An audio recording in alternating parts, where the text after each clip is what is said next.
let's make sure the sound's working. I barely got the other stuff working in order to go live, so let's see here.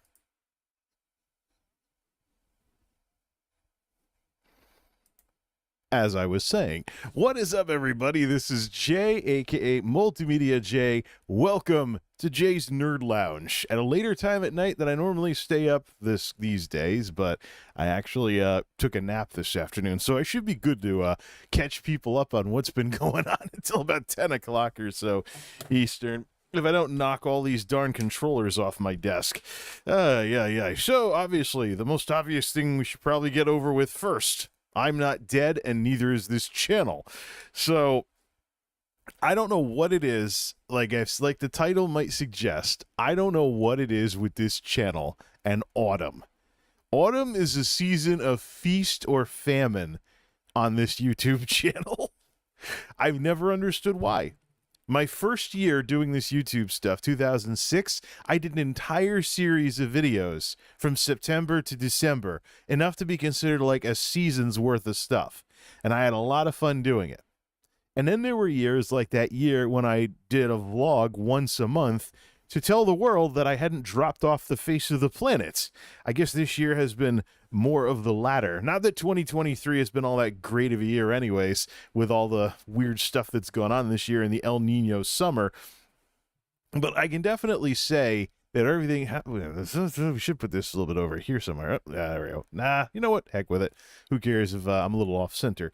But this is one of those latter years, so to speak. I went to work on a tech video. Well, first off, the summer weather just would not stop.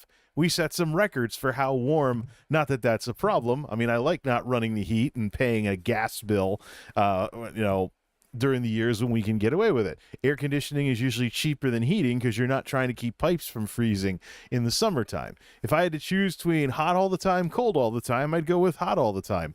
Except for the unfortunate reality that usually the way it works is I get going on videos when the weather cools down. The weather cooled down, and I got hammered with pneumonia for whatever reason. No idea why. Haven't had COVID in an extremely long time, so I can't say it's like leftovers from some COVID infection or something like that. So it's just a matter, I don't know, the normal weird cold crap went around, and I wound up with, fortunately this time it was bacterial pneumonia, so it actually responded to antibiotics. But at the worst, I had my worst fever ever, worse than COVID, nearly 105 degrees. Couldn't stand up. Called an ambulance because my heart was racing from the fever. Wound up in the hospital where I was pumped full of antibiotics, and they really went hardcore in getting this thing to stop. What is up, Dan? And everybody else who's stopping by to see that the old guy's still doing his thing here on YouTube. But yeah, I wound up in the hospital with a nearly 105 degree fever. Couldn't stand up. Was barely able to focus on was barely able to make any sense. So, was barely able to make any sense. Wound up in the hospital. Got pumped full of antibiotics. I never thought I'd see the day when when a 100 degree fever would feel so amazing. But it got so bad for me that eventually I woke up with a 100 degree fever after the antibiotics started doing their thing. I was like, wow, I feel amazing, even though 100 degrees is usually when I start feeling like crap when I get sick. So it's like that's how my usual non-luck has been a thing. And quite frankly, this is why I don't go to the casino. I have absolutely no luck whatsoever. I'm like, yeah, let's make some YouTube videos. And the one I'm working on right now, I'm going to, it's, first of all, don't get too hyped up about it. I'm not hyping it. It's basically welcome back to the Geek House, just catching up on things on the tech side of things and where we're going from here. But I will be making fun of myself taking so long to make a tech video, 3 months since the last one. Then, of course, there's lots of other things I wanted to do on this channel that I haven't done because of varying degrees of not being able to do stuff on the weekends. It's a bit of a mess at work right now as to where I fit in with all the problems that we're having. with all the problems that we're having with staffing and everything, I'm actually learning a bunch of new stuff, driving a bunch of equipment, and actually getting to do stuff again besides the most basic crap that they can never stay staffed up for, because now they need everybody everywhere. The folks coming through the doors, good luck. I'm basically doing better. When it comes to driving fork trucks in warehouses and stuff, I have almost no experience outside of the dock trucks that I drove for a couple of years. So the stuff that goes up in the air, I'm messing around with the first time since I was first hired many, many years ago with these folks. And I've pulled ahead of the folks that were actually hiring. So they got a weird decision to make because they actually were trying to get me all nervous about my ability to do the job when I actually tried to bid over for it. And they were like, "Are you sure you can do this?" and stuff like that. And I've kind of spent the last couple of weeks embarrassing them with the kind of progress I've had with not a lot of experience with this kind of stuff, including some stuff that I've never, ever driven before. Getting used to this thing. Upgrade for the drinks. Coleman. Still got the push button thing so I can operate with one hand and not have to flip a lid with the other one, but it's 40 ounce. That's what we'll do with the drinks. That's what we'll be using for our drinks. The Contigos, I can't find them anymore, and I don't have to worry about them scratching stuff because these Colemans actually have a rubber bottom. Imagine that. You make a big metal thing insulated and you put a rubber bottom on there so you don't scratch a table with them. What a concept. Either way, found it on Amazon, been putting the Prime membership to darn good use. So yeah, I wound up in the hospital, wound up getting pumped full of antibiotics, and I felt amazing when I had 100-degree fever instead of 105-degree fever. So the symptoms, however, stuck around a long time. And it was at the point where I was constantly clearing my throat and stuff, so it wouldn't have been good to come back on here or attempt to do tech videos. I would basically sound sick, and it would basically not be a smart idea to do anything. And then there was some other problems I had where I overdid it and could barely walk on the weekends. I actually have a cane now for if I ever get that bad ever again. It's just had a bit of a problem with shoes not fitting totally right, and a little bit of a pain because of that. Never underestimate the importance of good work shoes. If you don't have them, you will basically give yourself the equivalent of an ongoing medical condition if your shoes aren't the right materials or don't fit right or aren't good for what it is that you're doing. All right. So that's all the grumpy old guy bad news about what's been going on. I'm starting to have some energy on the weekends again, and I'm making some progress with this work thing. And I'm making some progress with some other things that have been really leaving me down in the dumps lately. Some of which is related to money stuff, because there's folks that owe me some pretty serious money out there. And I'm finally making some progress. And I'm finally making some progress on that. But yeah, so the way it's been going, I'm lucky if I can do anything on the weekends. I got stuff sitting over there. So let me just say this. I've been meaning to get involved with East Starland for getting rid of old video games I'm never going to play ever again. For example, the original versions of games that I now have on PC. And I wanted to get everything over there by Black Friday. It is Veterans Day, 11/11. Salute to our veterans here in the United States. It is Veterans Day, 11/11. So it's... But East Starland was a little slow on getting me some answers on how their trade-in processes work. But it's gotten to the point where I've had to be realistic about my involvement with console gaming, especially as more and more consoles like the Xbox batteries and the Wii U having an issue and whatnot are having gotcha moments where if you don't play them a lot, or if you let them sit for too long, or they just plain don't age well, there's these gotchas that are coming up that are taking down consoles and other stuff and things along those lines. So I've had to rethink what it is that I do in terms of console gaming, especially when I have a PC backlog. Steam, GOG, EA could get Epic Games if I really wanted to play Fortnite for the first time or something like that. I have plenty of stuff I could be playing on PC, stuff I'd love to play on PC, but I'm not going to buy it because I know I'm never going to get around to playing it. MMOs, well, ESO's basically it. World of Warcraft, now that we've got lag. And same crappy broadband. I don't know what it is with this I'm looking to switch to Frontier Fiber as well. They've had some time to get the bugs out of their service. I'd like to get to something synchronous. So even if I get a dip in the outbound bandwidth like what I've had that's cost me 32 frames, that it won't make a difference for a 1080p stream like this. I got to see how they're doing with their rollout. The contract, I still see contractors driving around in bucket trucks, slowing down traffic on roads. So I don't know if that's part of the rollout or if they're just hooking up new customers that sign up. But either way, gaming is something I've been getting back into, especially being a PC gamer and having the options that I have, but especially since upgrading this computer. It can handle pretty much anything at 1080p. The only real limitation is I'm going to get blod with the 8 gig graphics card thing until NVIDIA decides that they're not going to repeat history like when Intel stayed quad core for way too long. So but even so, I'm thinking of articles, I'm thinking of, stuff by like tech YouTubers and stuff where they talked about how maxing the graphics doesn't make as much of a difference as going up to ultra. So, I mean, it's like a couple of little tiny eye candy things you have to watch for. That's the difference between maxing everything out and playing on ultra settings. So, Forza Horizon, the game for some reason miscalculates my VRAM and cries at 7.5 gigs of VRAM in use that I'm using, that it's running out of memory. So I'm just running the game in ultra to get the nag messages off the screen for that sort of thing. But other than that, though, I mean, still looks better than any console I've had. It's even the consoles like the Xbox Series and whatnot, even the Series X. Yeah, they had great specs when they first came out, but don't forget, the environment when they first came out was COVID affecting the supply chains and making it hard to get PC gaming components. As that levels off, we're going to start seeing PC gaming take its place properly again, especially as the Series X and the Series S continue to age.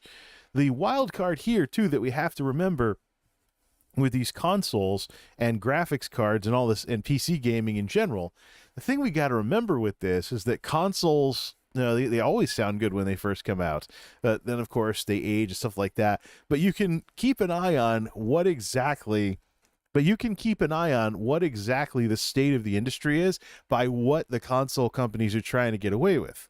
You see, Sony and Microsoft are starting to play DRM games with their consoles again, going all digital, having no more support for disc-based games, even as there's a brewing streaming backlash that's gonna inject some new life into physical media, because coming out of the pandemic economy, whatever that was, and with inflation as well as higher interest rates, streaming services are starting to reconsider what they have in their catalogs, and there's stuff that's getting pulled out of the streaming services, including the rights holders' own content, just to keep costs down.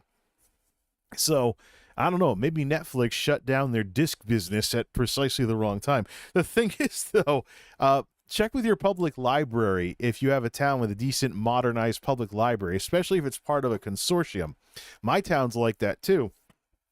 So there's a consortium of several libraries, and basically all of those libraries combined together can function as your disc Netflix through interlibrary loans and stuff.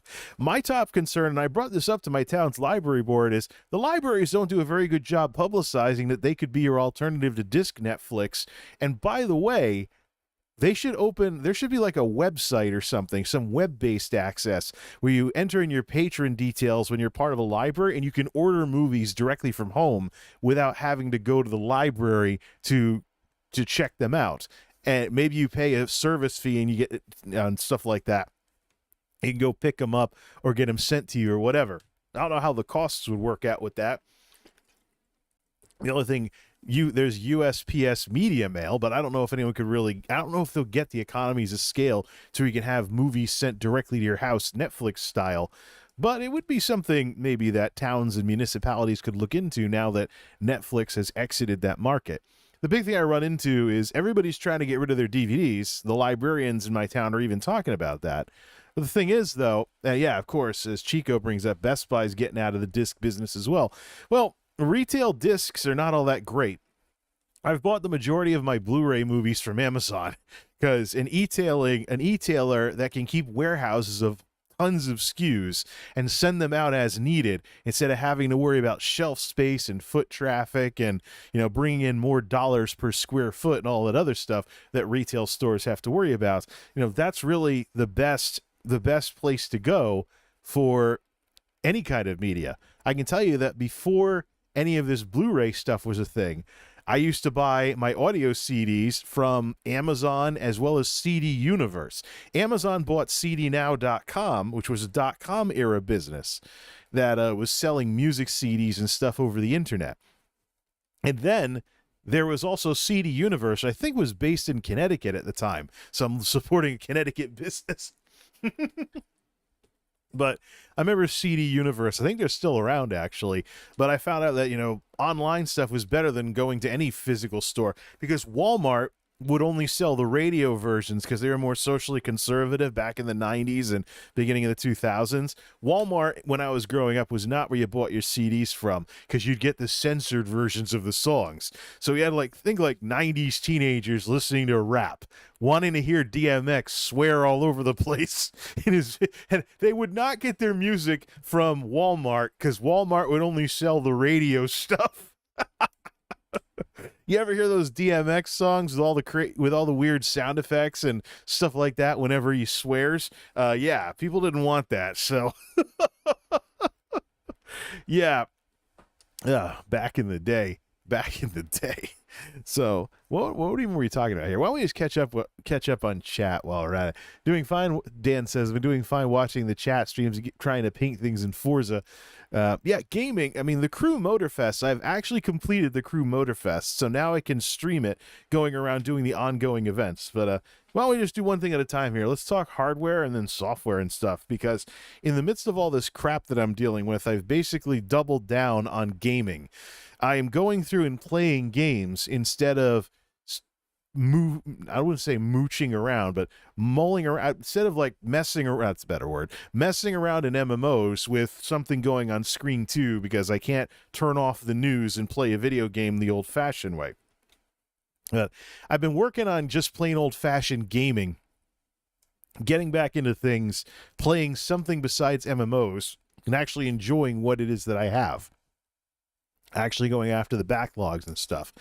I have completed the Crew Motorfest, so now I can flip. The fun thing about the Crew Motorfest is that they use a mixture of commercial music and music from Epidemic Sound. So if you whitelist your channel like I did about a month ago when I got the game, you can actually whitelist your YouTube channel and you can play the in-game soundtrack, set it to streamer mode. It'll only play stuff from Epidemic Sound. And so then, Epidemic Sound whitelists your channel, you can stream the game. Forza ain't got nothing on that. But I actually like the Crew Motorfest. It's more arcadey than Forza games, but Crew games are always more arcadey than Forza games. But Motorfest actually has a nice, auto show theme similar to the early Forza games, like the original Forza Horizon on the Xbox 360. So it's actually got more of a theme going. I wouldn't be surprised if Forza Horizon 6 takes a hint from the Crew Motorfest. And of course, there's also boats and planes and bikes and stuff like that. And I probably will stream it the next time I do a game stream. I just got to figure out, do I want to switch to fiber first so I don't have bandwidth dips from any screwy stuff going on the internet or in cable or whatnot? So I've had 32 drop frames already from this stream. It's not as common as it used to be, especially since upgrading the computer. Maybe some background process was screwing with my system. So I've certainly had stuff try to update when I logged into the streaming login for the first time in however long. Hey, is my sound bugging out? No, it isn't. Thank goodness. So, but it's definitely been interesting. The Crew Motorfest is probably the first game I've actually gone through and completed in a very long time. So I'm also going to go through, play the stuff that's in the other Forza games and things like that. I've also been looking on the hardware side of things with controllers. So I have a pair of series controllers now, because Xbox controllers are basically the controller for PC gaming, unless you go third party. So I have a pair of series controllers because they feel more solid than their X-Bone predecessors. Though every so often, just to change things up, I'll play with an X-Bone controller as well. And also the D-pad. I'm not really a fan of this hat switch D-pad when I grew up with cross keys, similar to what you would find. Is there an X-Bone controller here? Yeah, similar to what you would find on the X-Bone controllers. I also, for parity between everything, I also upgraded the third-party battery packs to the newest ones that charge off of USB-C.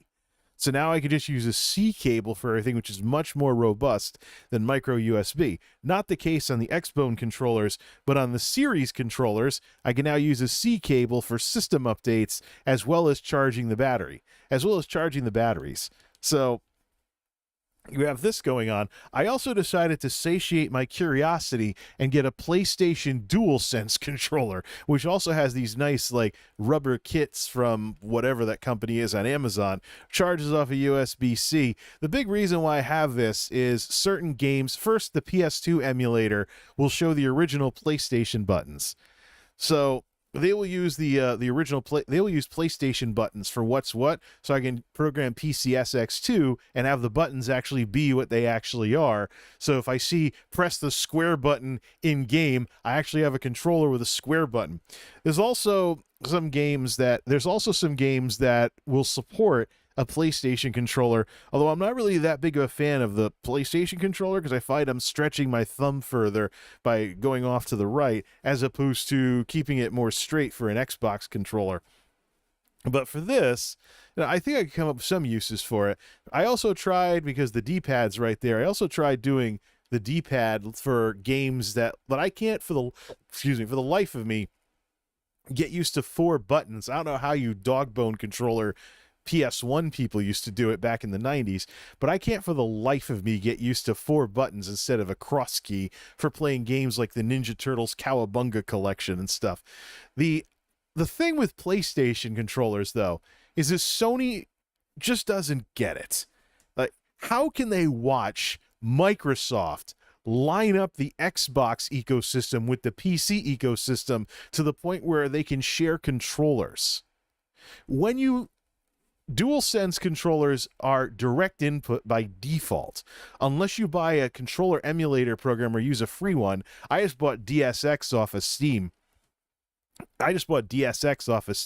Which lets this emulate as a PS4 controller, which eliminates the haptic triggers, which basically there's resistance on the trigger that's applied that makes them harder to press. I noticed that the Crew Motorfest, when playing this with a wire, the Crew Motorfest will actually has support for the haptic triggers, but I don't know.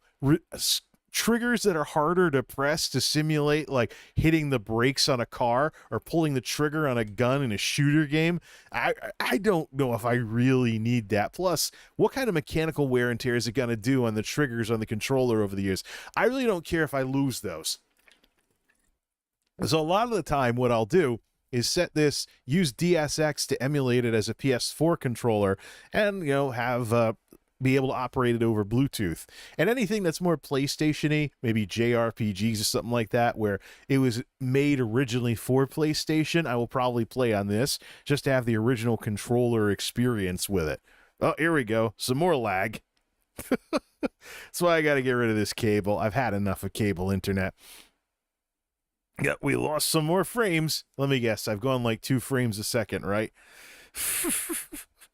We switched out everything new all the way to the street, and I have a faster computer now. This is only taking up 1% of the CPU out of the 12 cores. So I think I want to get rid of cable at this point, go fiber. So even if it lags out, I'll have 500 up instead of 10, so it won't make a difference.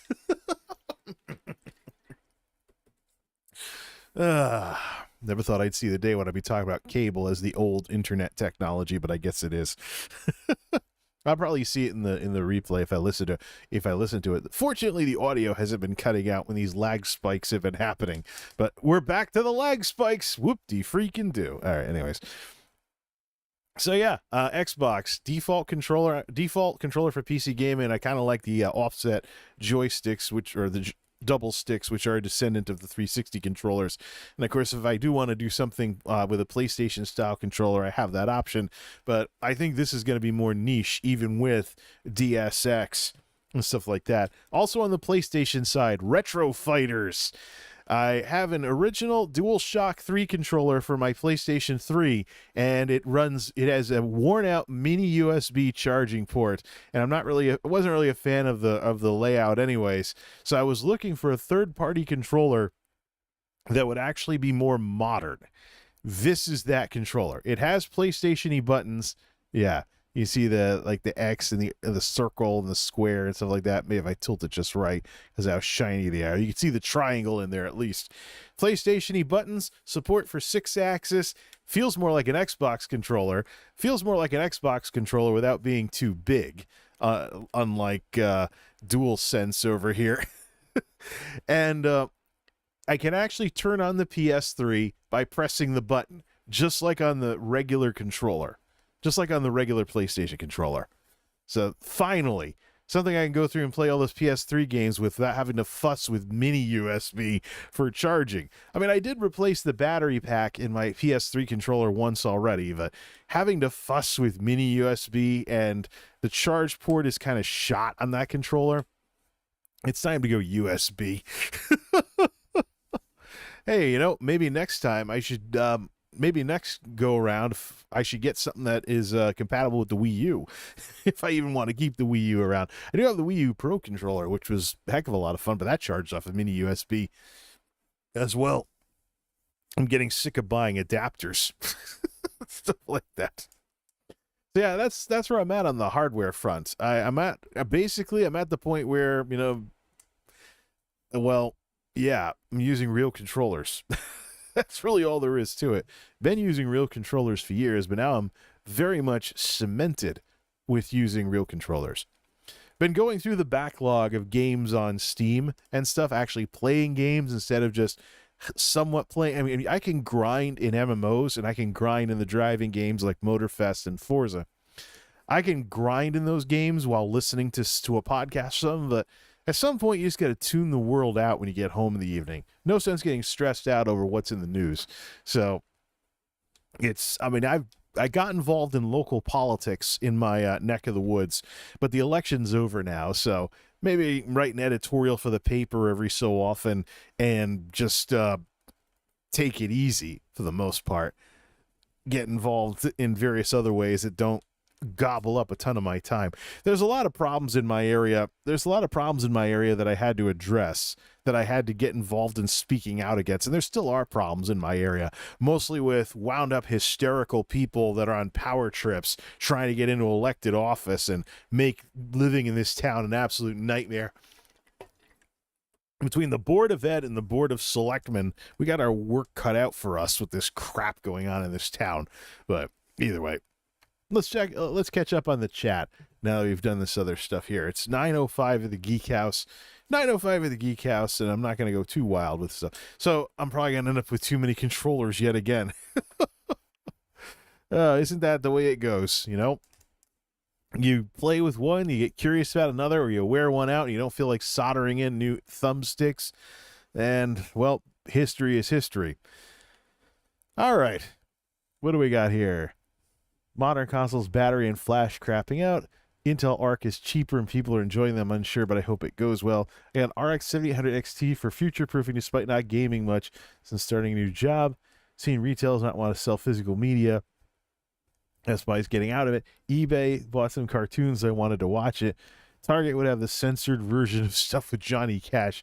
Yeah, I'm familiar with some of the problems that Target has had as well. But it was Walmart in my area that was laughed at when it came to buying music, because most of us got our music from Strawberries, who would actually sell the real version of it. They became like Fi or something later, or they all bought each other before they went out of business.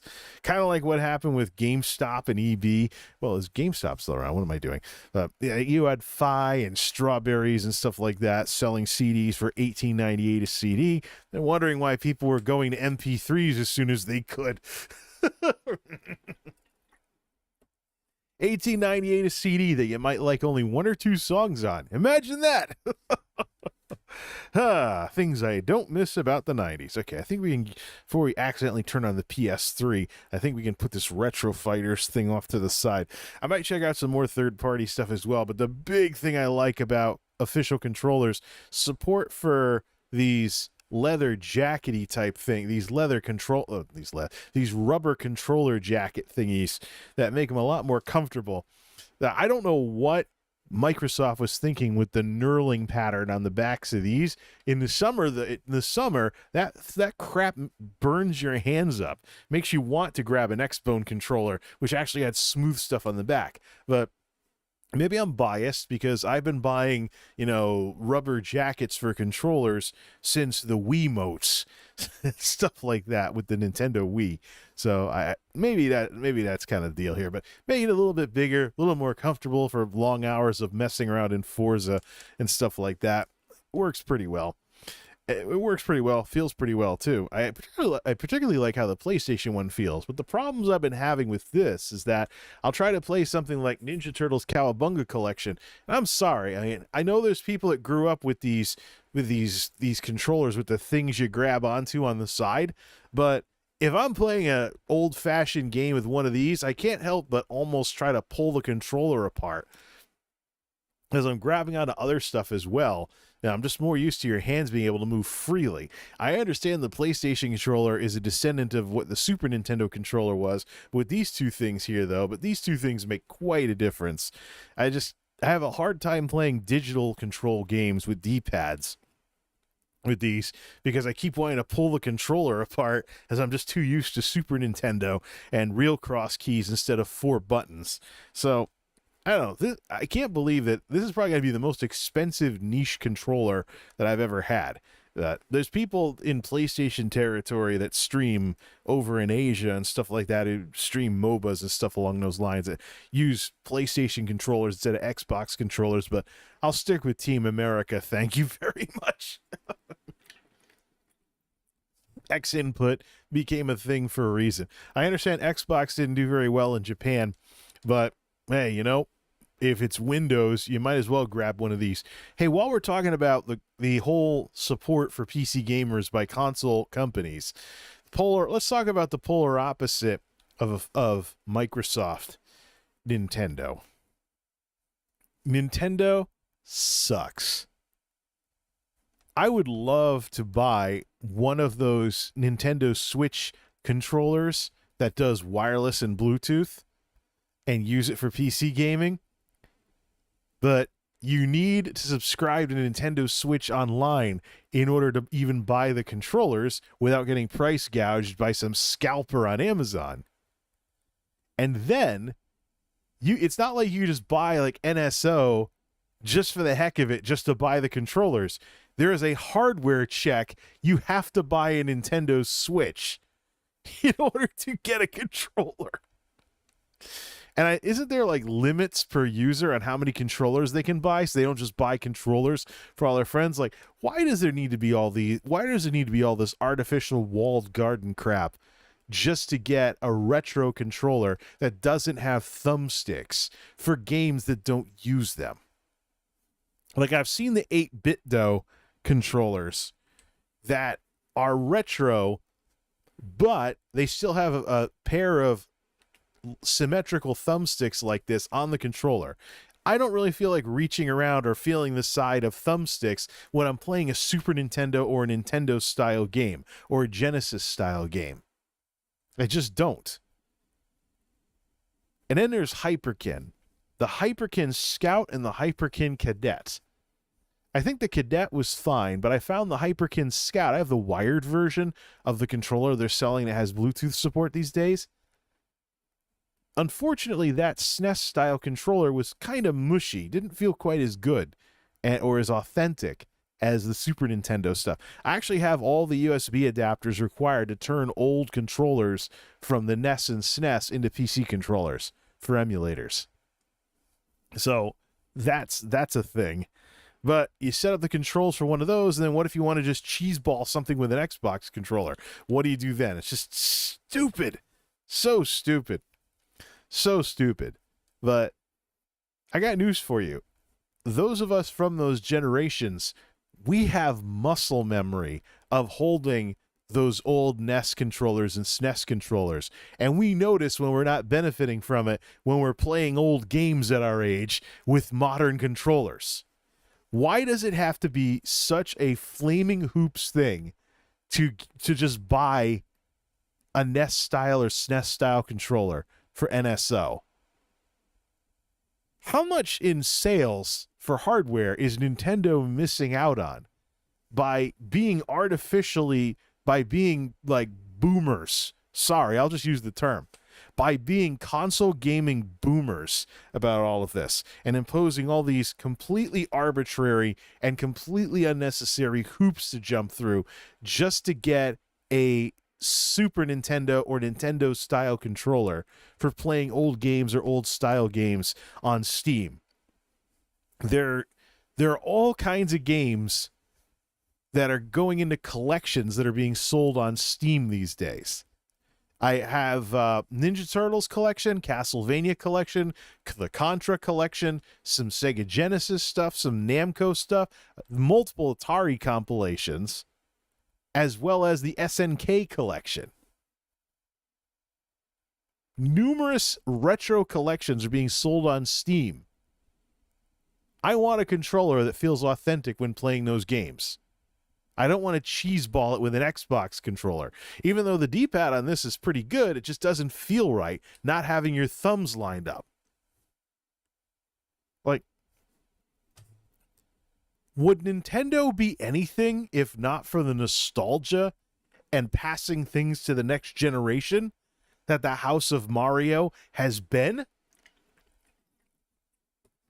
Would Breath of the Wild and Tears of the Kingdom have been anything but were it not for a generation that has passed the torch onto younger folks who are playing these Zoomer Zelda games? Seriously. Stop being so stupid, Nintendo.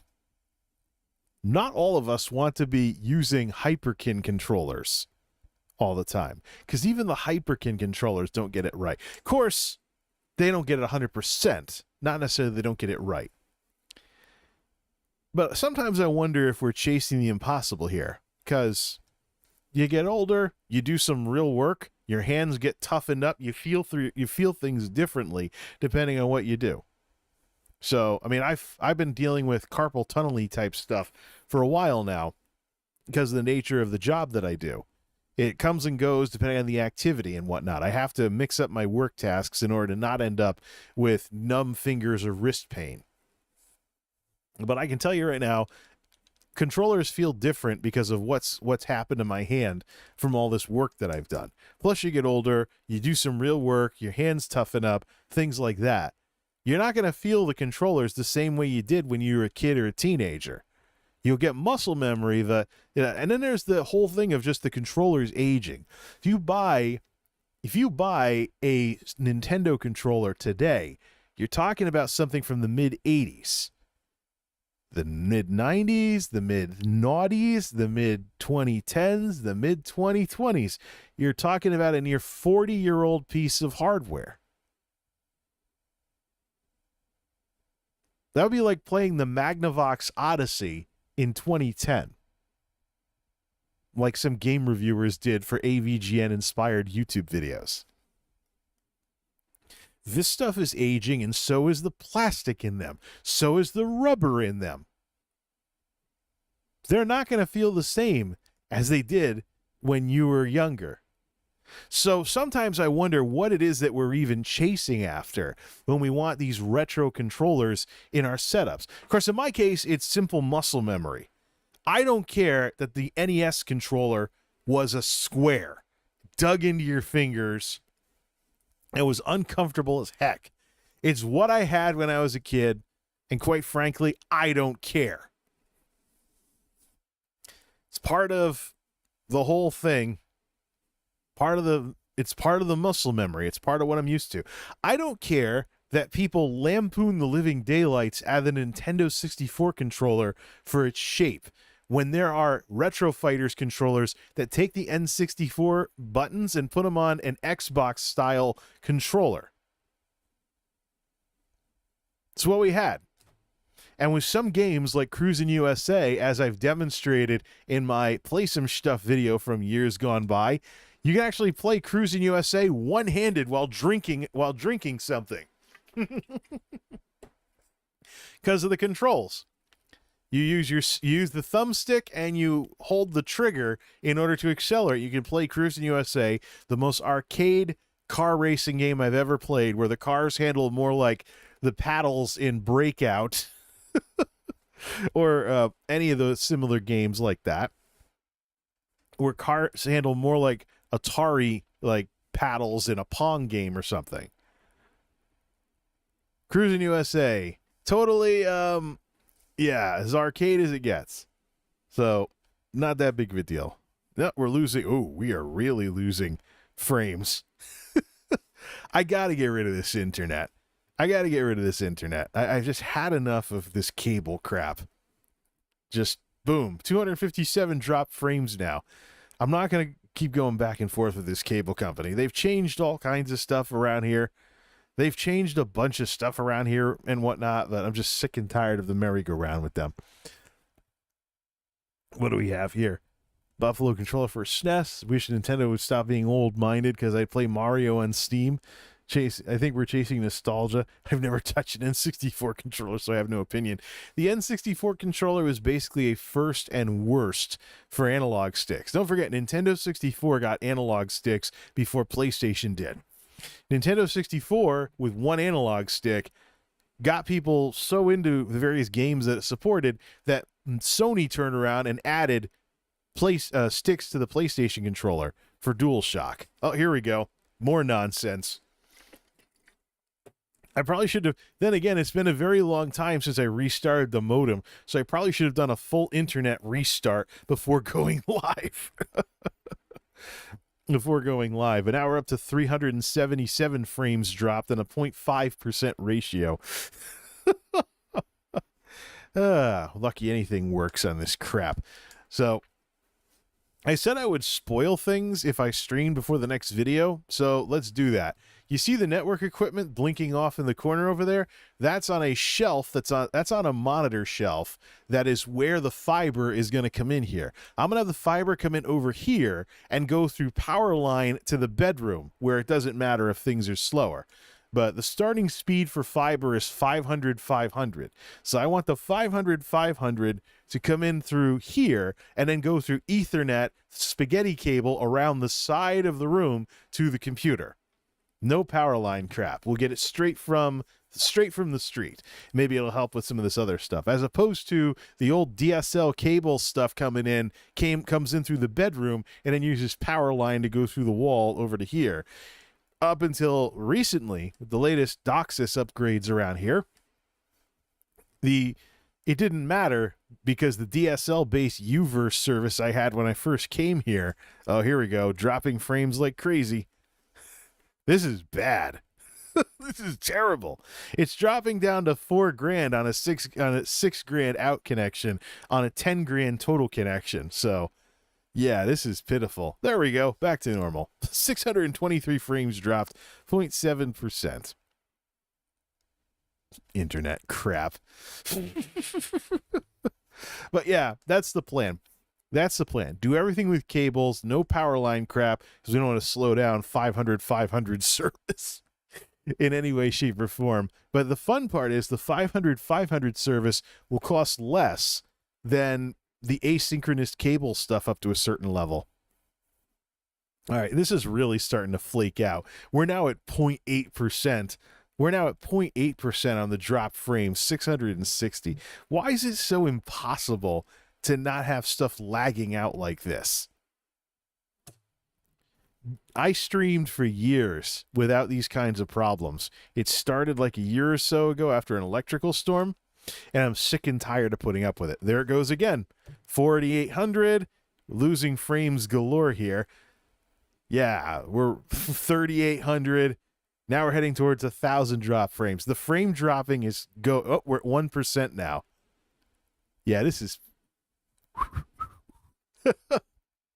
Yeah, this is really bad.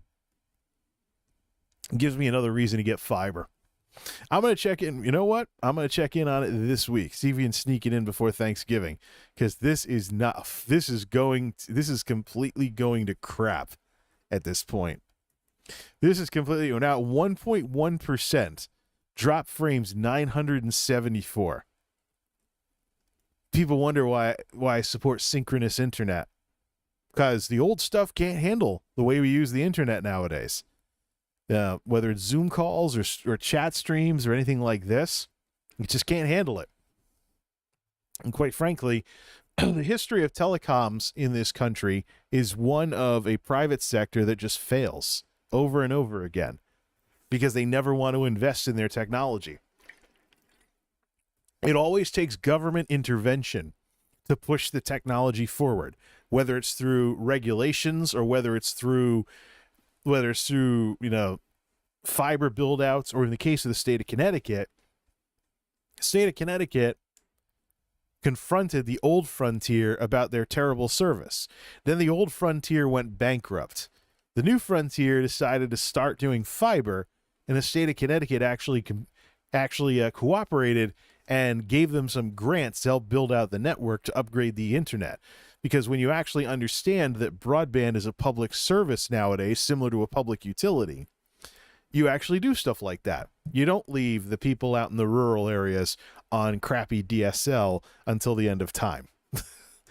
This is flaking. This is continuing to flake out. I went for almost an hour before it started flaking all over the place. And now here we are. But that's really all the updates as this continues to flake and flake and flake. I think that's really all the updates I really need to give here as we now pass the 1,000 dropped frames down to $3,000. Down to $3,000. I have half of mine just lag out the stream. Let's do that. Let's try this again. Let's go with the ingest. Let's try this again and let's see if it starts flaking again. The fun part is YouTube streams have a keep alive period that just lags things. Let's try a fresh connection to the ingest server and see how long it lasts.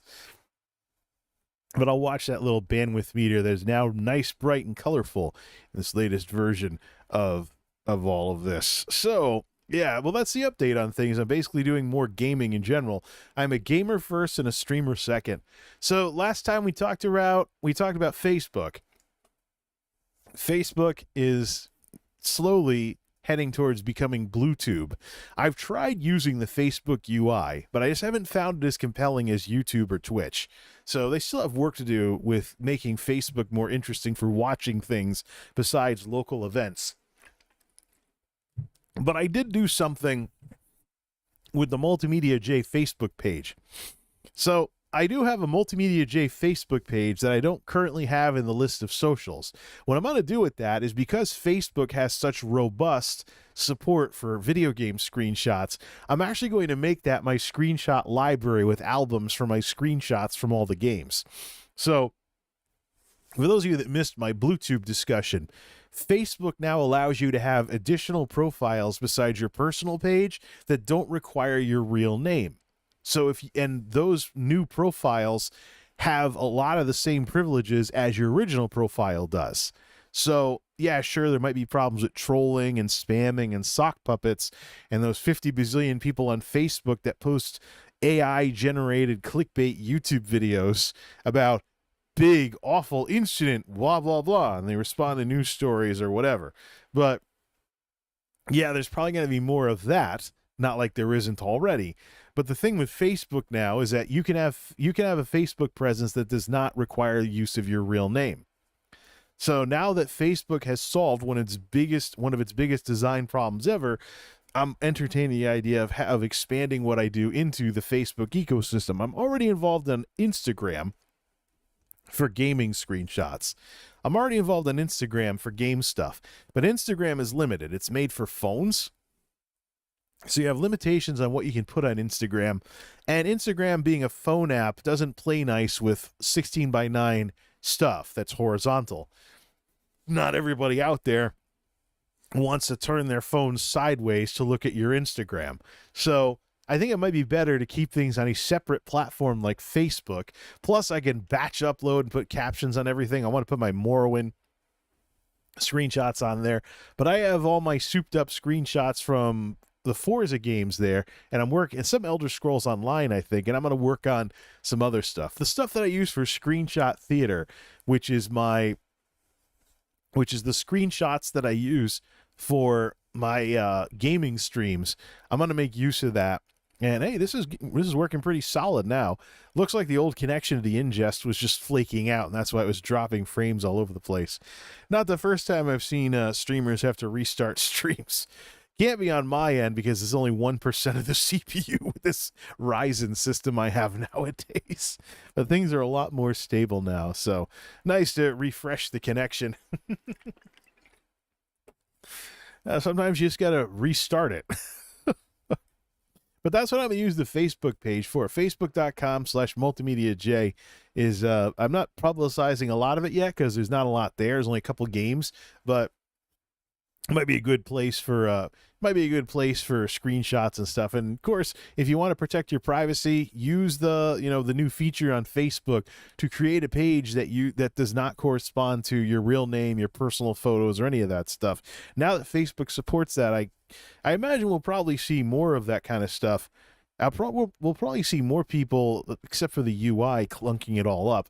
We'll probably see more people watching like Facebook streams and things like that for games and other stuff. Because previously, the problem was if someone could mouse over you in a Facebook stream and see where you lived and where you worked and stuff like that, that could cause problems because of internet safety issues. But now that you can just have a username like everywhere else on the internet, now that you can do that, it solves one of the biggest problems with Facebook. And then there's Twitch. While I was running around with all the problems that I've had and whatnot, while I was running around this fall, TwitchCon happened. And Twitch said that, oh, you can multi-stream now. Except they put strings on it. Just like every other time they tried to look user-friendly. Like, have you read the requirements for multi-stream that you have to show your chat, stuff like that? Of course, I saw Ninja multi-streaming earlier today, and he wasn't doing it. So it makes me wonder if Twitch is even going to enforce that stuff. Why does Twitch think anybody's going to take him seriously anymore? They're hypersensitive. They ban people for stupid reasons. They don't have a human face to what it is that they do. They staff up their trust and safety team with these hypersensitive wokesters who push for super, like, walk on eggshells policies that get you banned over all kinds of stuff, even, stuff that could be part of the game. They have the strictest policies out of all these platforms. So that even if you do multi-stream, the odds are you're going to end up getting banned on Twitch because you're going to do something in your stream that's not appropriate for Twitch, but it's appropriate for everywhere else you're streaming. I'm going to give you a good example. Suppose you're into historical simulation games. You play a game about the Civil War. The Confederate flag is banned on Twitch as a hate symbol. You could technically get banned on Twitch for playing a Civil War game because the Confederate flag is going to show up in your stream. Seriously. Even though it's part of the historical context of what it is that you're playing, you can technically get banned for it. If you have the choice between walking on eggshells with that kind of a setup and not walking on eggshells, why would you choose to walk on eggshells? Same thing with the banned streamer rule. The other thing they won't let go of. There is, on YouTube, there is a version of that rule, but it's nowhere near as strict. And that's why YouTube has a commentary scene of people making commentary videos and video essays about banned users and, the great fall of so-and-so who used to be on YouTube. Because you can do that for educational purposes and the like. Over on Twitch, though, no, you can get banned for it. There's still people getting in trouble because they're talking about Dr. Disrespect. We still see it. And you'd think that Twitch would get a clue from their gradually sinking viewership, although I don't think it's going to go down to pre-pandemic levels. The cat's out of the bag. There's people nowadays that know about all this streaming stuff that didn't previously know about it. I just like how this Retro Fighters controller feels. Might get more of these things, but might get one that works on PC just for something simple. But either way. But that's the thing, is that Twitch is just, yeah, okay, they allow multi-streaming, but why would you want to multi-stream with Twitch? They're the most sensitive, glass-egoed platform out there that'll ban you for the dumbest of reasons. Odds are if you multi-stream, you're going to run into a situation where you get banned on Twitch, and then people on Twitch can't talk about you. I don't think Twitch has a future. I think at some point they'll get spun off from Amazon. The only thing I can imagine myself doing over there is Amazon Prime watch parties. That's it. Why would I want to risk anything else? Why would I want to risk not being able to watch streams because of Twitch's policies? Why? So, I've been meaning to sound off on that. Could have made a video about it if I really wanted to, but I'm just not taking Twitch all that seriously anymore. We know that the stats that I used to use for my quarterlies were biased towards Twitch because they limited the other platforms to gaming stuff only. But I think it was Stream Charts. There was actually an analytics service out there that finally had the spine to show gaming as part of everything else and show that YouTube is actually the biggest streaming platform. When you incorporate the mainstream media, chat streams like this, YouTube gaming, and everything else, wildlife cams, everything else that people stream on YouTube. YouTube is bigger than Twitch. And there was finally someone out there who had the guts to say it, that didn't cave to Twitch and force the other platforms to be gaming stuff only. Streaming is streaming. People take it seriously now, whereas previously they didn't. That's just all there is to it. I don't know. What a mess. Either way, what do we have here? I've seen a few Twitch people multi-stream. I'd be like, sure, Mr. Twitch, please ban me. I think I'd say it's historical. It's okay. You can be banned playing Wolfenstein. Yeah, that's the thing. I've seen enough stupid Twitch bans to know better than to get involved there in any significant amount ever again. In 2020, when I had nothing better to do and we had lockdowns and stuff, I took it for a spin while the big explosion in viewers was happening when people were stuck home. That's no longer the case. I've been watching the numbers on Sully Gnome, and Twitch has fought to stay relevant. And I think part of the reason why, I'm on the wrong profile here, switch to Multimedia J. I think a lot of the problems, there we go, now I can see all my links that I talk about on stream. Sully Gnome, let me just see, Zach Roar is one of the most, so Asmongold's alt channel is one of the most watched channels on Twitch. Give me the last 365 days. The only thing that has gone up on Twitch in the last 365 days is the number of games streamed. Everything else is down. Does the web browser thingy still work? Give me browser mode. And let's link it up. Link it up to the current Chrome window. Sully Gnome. Here's Sully Gnome for you.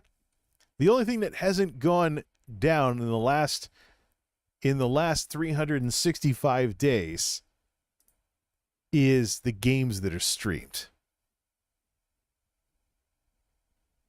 Enough said. Here's the negative trend line right here.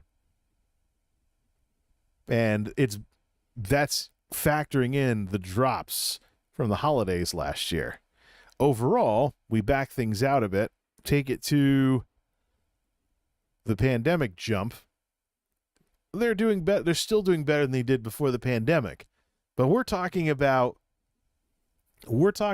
people know about Twitch now that previously didn't. So, but if we limit it to 365 days, we see the skid. It's just the way it is. They peaked in 2021. They gained some more viewers here and there when people were scared to go out. But we're living in an environment now where the only real COVID still going around is a hodgepodge of descendants of XBB 1.5. And I think most of what we might see for nasty infections now would be people that just didn't get the booster. The current XBB 1.5 shot is closer to what's going around than last year's BA5 vaccine was. And everything's been simplified too. There is no like primary whatever unless you're a certain age or what have you. If you're a kid, you might take multiple doses, because you're younger and smaller and whatnot, and your immune system hasn't been around the block as many times. But the COVID shot nowadays is the shot. There isn't really a talk about boosters anymore. Just you get the thing and that's it. CDC and everybody else simplify the heck out of it because that's really what we've come to at this point. The next major breakthrough for COVID would be a nasal vaccine, putting the immunity in your nose where the virus comes in instead of into your muscle. So there's a lot of talk about how those will work better. We just got to fund the research to move things forward with that respect. But by and large, COVID is really endemic at this point. It's the sort of thing where you don't want to get your ass kicked and you don't want to get clobbered by it, but there's plenty of things available between masks, vaccines, and other stuff like filtration and ventilating the air and stuff like that. That will take care of that these days. And most importantly, a lot of people out there, I don't know how many Novids are actually left, but there's prior immunity floating around out there too from everything else. So the bottom line is COVID is not what it was 3 years ago, and it's showing up in the numbers on here too. Of course, there's people now that will watch Twitch more on a regular basis. Twitch has also been working on their UI to provide a better experience for viewers. But content creators, I don't think it's really worth it. If you're successful, like Kai Cenat and these guys are, if you're successful, why'd this change? Oh, because it defaulted to 7 days. Oh, okay. So Zach Rohrer must be streaming a new game or something. But you get everything set up and whatnot. I mean, if you're successful, you might as well just milk that success as much as you can. But everybody else, no. It reminds me of the Maker Studios thing, where the little guys were kicked off of Blip TV. And they tried keeping it going with big talent, but it turned out they couldn't operate the business off of just the big guys alone. They needed the little guys. I think Twitch is kind of figuring that out, but they've got so much baggage, so much crap they have to undo before anyone can take them seriously about that stuff. I just don't see it working out. But there's our situation. There's a situation with Twitch. Bunch of red ink. How about last 180 days? Has anything turned green? A little bit over the last 180 days. But versus last year, though, Skidsville. You wonder why they've made some of the apparently user-friendly changes they've made. Things are changing. I said there would be problems, with this type of stuff this year, and here we are. Some of that, too, might also be the higher interest rates.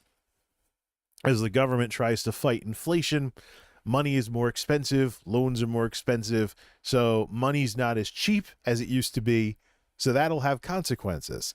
That plus the economy's reshuffling for what things are going to look like now that we don't have COVID disrupting things the way it did for the first chunk of this decade. Let's see here. But that's the situation we find ourselves in. So yeah, Twitch has changed some things, Facebook has changed some things, and maybe I should change some things too, like my internet service. What do we have here? Be nice to meet Doc someday. Yeah, the fun part is now Kick is Kick is even smaller than Twitch. Kick is even smaller than Twitch. I don't know if Kick has any long-term viability at all. I think it's just a pet project for the company that owns Stake.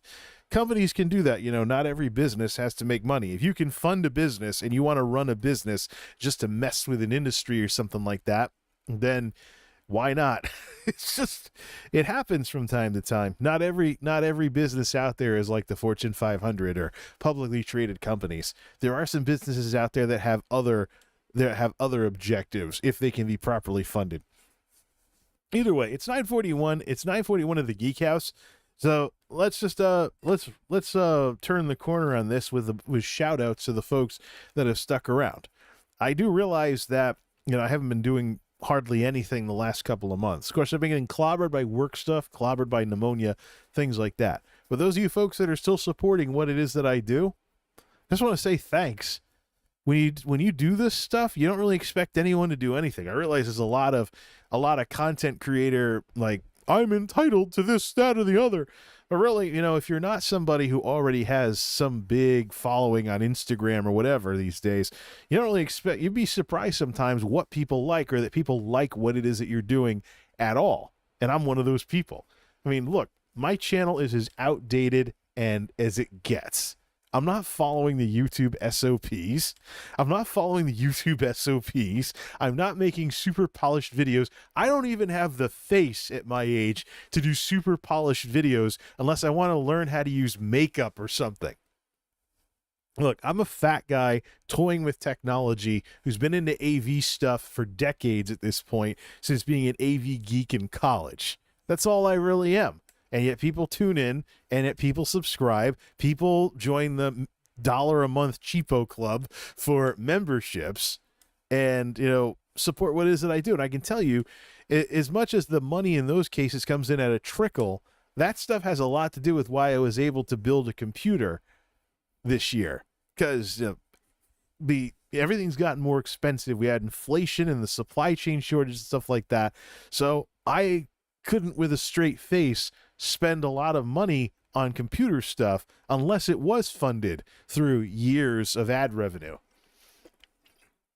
And YouTube's getting more aggressive on ad revenue because I think the same things that are affecting Twitch are affecting YouTube. So they're putting in stuff that tries to target ad blockers and stuff like that.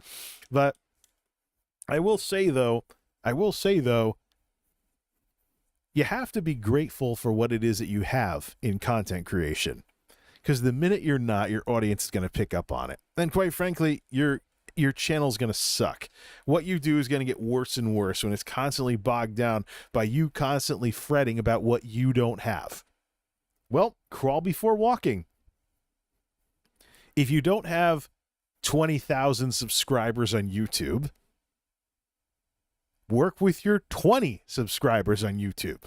Or your 200 subscribers on YouTube, or your 2 subscribers on YouTube. But I think one of the main lessons from what YouTube has done throughout its existence with its support for the little guy over the years, varying amounts though it may be, I think what YouTube has really taught a lot of us is that nothing replaces the simple need to be decent human beings to one another. People don't like fake stuff on here. In the long run, anyways. But show up, be yourself. Some folks will like what you do, some folks won't. That's just simple mathematics. But no matter what it is you do, YouTube kind of brings the world together. You'd be surprised how many people come out of the woodwork, or that people come out of the woodwork at all and like what it is that you do. So that's cool.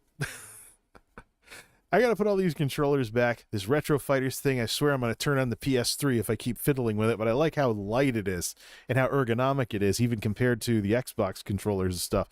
Maybe I'll see if they have... how many controllers do I want to have around here? I could totally have like a Super Smash Brothers party if it was on PC with the controllers that I have right now. I don't know.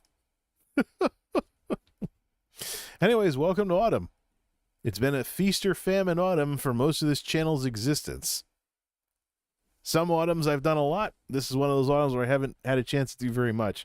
But I just want to thank everybody for sticking around.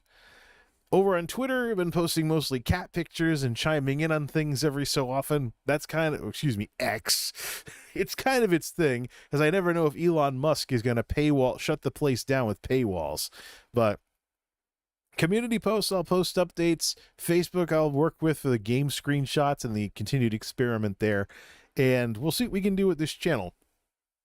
And I will make it a point to make fun of myself in copious amounts for the tech videos being in the state that they're in. But I will at some point get around to some more tech videos because there's stuff I want to do. Some of which involves Windows 11, which we're coming up on We're coming up on the EOS day for Windows 10, so I have to get this stuff figured out by then. So I've had what I want to do in my mind for quite some time as all this nonsense is going on. We just got to figure out what to do when. Almost, no, we didn't finish this off either. The bigger things coming in handy. But I haven't talked like this in a while. I haven't talked like this for this long a period of time for quite some time. We'll get back to all the fun. Those of you that are staying up late at night, I don't know if the Game Chasers guy still does his retro streams late at night, but you can probably find something cool to watch. And I got to catch up on some of these updates that tried to run when I tried to stream. So we'll get that going, and we'll get back to all the fun stuff. Happy Veterans Day to those of you folks in the U.S. for the remaining couple hours that are left of it. And here comes Thanksgiving. Got to figure out what I'm doing for that. Anyways, folks, just want to say thanks for continuing to support what it is that I do. Thanks for stopping by, and thanks those of you that got the notifications for checking out this stream. You folks that do stuff after the fact, thanks for watching as well. It was great to not drop off the face of the planet yet again, but I'd like to do better than what I've been doing because I know I can do so. Just got to figure out how everything's going to work. Till next time, this is Multimedia J signing off. Thanks for stopping by, and good night.